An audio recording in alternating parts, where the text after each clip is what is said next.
when you first enlist, you do a hard reset on who you are, your personality, what you believe, all that, and an effort to conform. It's a conformist culture, right? It's a culture that's, being an individual was used as a pejorative slur. It was a dirty word. Since being an individual was a dirty word, individuals were openly ostracized, right? You can't fit in to a certain degree, then they want you out. And I could fit in just enough, right? I mean, I did in over a decade, so, I fit into a certain level, but I always seem to struggle with conforming to the group, and the inability to conform is a threat to unit cohesion, right? And no one out says this, right? It's just kind of the thing you logic out over years of being there, because the way the Army is set up is that everyone has a piece, has a part to play, has a job, has a space in the hierarchy, and nonconformity is a threat to all of that, right? It's a bent in the spoke of the machine itself. It can grind the gears to a halt, and sometimes it can cost lives. If someone is nonconformist in the military, and people cannot count on them to conform to the standards to which everyone is trained to, therefore, you don't know how they're going to react, and then that breeds question marks, that breeds distrust, that heightens inefficiencies. And the times when I really had a hard time conforming, like when I picked up my stripes, went from support to combat arms, holy crackers, I was so far out of my depth. I had no idea how to be an NCO in an infantry unit. Oh my God. I mean, I figured it out after 5 or 6 years of doing it, but I had to relearn everything, and I had to learn it the hard way. And the times when I was unable to conform, you could feel yourself being the odd man out, because the whole society is designed to laser lock on nonconformity to things that don't fit the picture, and either get it to conform or get it to leave. And I've been on that side of it before. But I could make it just a part of who I am and not the entirety of it, right? And that's not the same for everybody. Some people, they're not successful before the military. And then in the military, they learn conformity means success. And they're told by the big green machine that these are the absolute rules. This is the box you must color in. You are not allowed to color outside the lines. Anybody who colors outside the lines is a bad person and should be ostracized. They're individuals, so they learn to color inside the lines. And then they get out, and then those lines that they found all their success in enforcing don't exist. And it turns out they were arbitrary the whole time.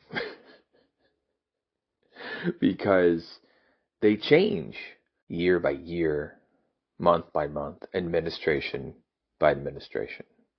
I served under multiple presidents from different parties. Things change. Small things change. Superficial things change. You're taught that the superficial is the first step to depth, right? Like, if you can't tie your shoes correctly, if you can't have that level of attention to detail, well, then you're going to step on an IED in Iraq or something. That's a common thing my drill sergeant told me. over and over again. And then you get out and no one cares how well you tie your shoes. And you hear about what's going on in the military and they're like, oh, well, they don't even have to tie their shoes. The shoes are Velcro now, you know. As a person, people get so invested. Their internal self-image is entirely invested in the idea that they gain success by tying their shoes correctly, right? That's who they are. And there's a part of you that when you realize just how arbitrary all those rules and the pageants and the medals and sometimes the wars were. You either accept that you invested yourself deeply, wholeheartedly, completely, that you thought that the fate of American democracy was at stake if anyone colored outside the lines, right? And the fact that you colored inside those lines helped defend American democracy. You invest all of that, and that all these rules matter and these wars matter and who you are matters because these things matter and you're participating in them. Your own sense of meaning is tied so deeply into these conflicts, into whatever.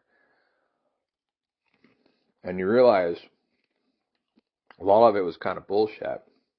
You either you forgive yourself for believing a wonderful lie,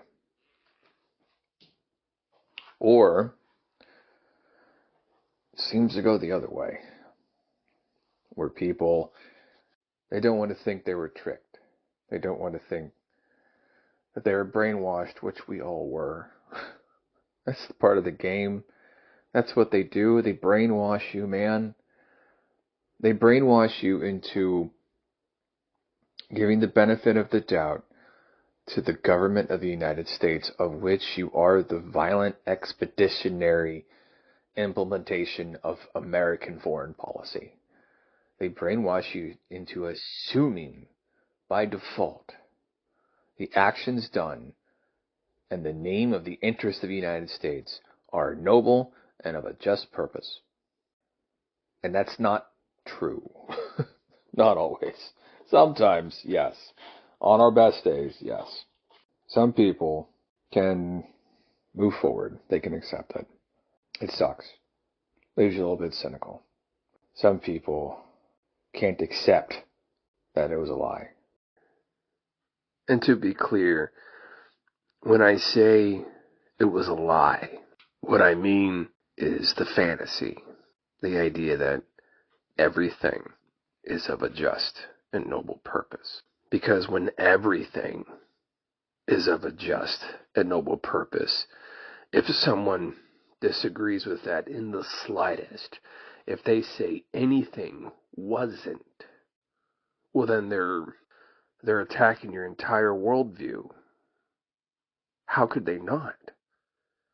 How could it be anything less than an assault upon the very foundations of your reality? Your reality is set to that the actions of the United States are entirely of a just and noble purpose. Anything else is an attack on who you are because you're entirely invested in it. And when you get out, some people can't handle the fact that no, not everything was for some noble ideal, some perfect good, for some more perfect union. Sometimes you just run drugs to the Iranian Contras in the 80s, man. You know, sometimes you knock over a country on some faulty intel. Like, shit happens. Mistakes are made. Sometimes people bomb innocent families from the sky because they got some wrong coordinates. I think overall, it's a force for good, or I wouldn't have devoted so much of my life in its service. But there's a difference between an imperfect force for good and the shining beacon of truth upon God's creation. And that's the difference. That's the lie. And that's the thing that some veterans a few veterans have a hard time coming to grips with when they get off active duty, when they get out of the military. Because when you get out, you're inundated with nothing but a fractured, cantankerous, small, petty, obnoxious civilian populace who has no idea how good life is and does nothing but complain and fight and bicker over the smallest details and the most insignificant differences. And you never find that sense of unity that the beautiful lie gave you. The beautiful lie provided the purpose that you had missed your whole life. And some people seek that purpose again once they get out, and they can't recreate it without the lie's support, so they go in search of other lies. Because to confront the lie is to confront just how wrong they were. And some people can't really do that. It's too much. Too much of their own programming, their personality has been implemented by the military. And then they lose faith in not only themselves, but institutions and society. And I think that's why they gravitate toward more extreme movements. This is a small fraction of veterans. Let's be clear. And that small fraction, to me, seems so lost.